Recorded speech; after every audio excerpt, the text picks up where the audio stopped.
প্রিয় দর্শক, সবাইকে আন্তরিক শুভেচ্ছা ও অভিনন্দন। সবাই ভালো আছেন নিশ্চয়ই। আমরা আজকে আপনাদেরকে এমন একটি তথ্য দিতে যাচ্ছি যেটা শুনলে আপনারা অবাক হয়ে যাবেন।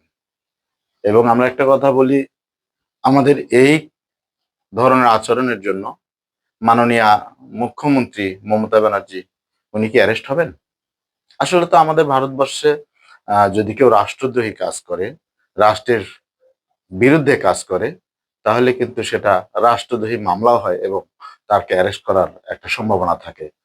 কিন্তু আজ আমরা দেখছি যেখানে সিএএ আবেদন নিয়ে সম্পূর্ণ ভারতবর্ষে একটা সাড়া পড়ে গেছে।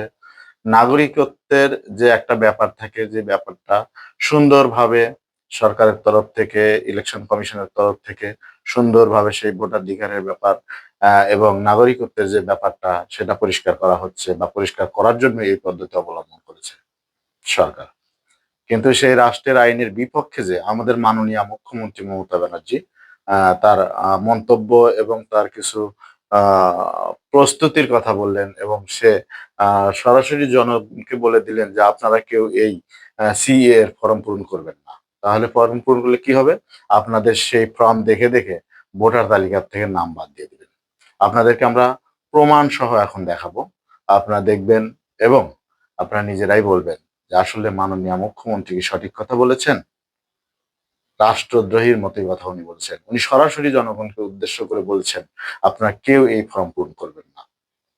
চলুন যাই, আমরা দেখি সেই ভিডিওটি কি বলছেন উনি।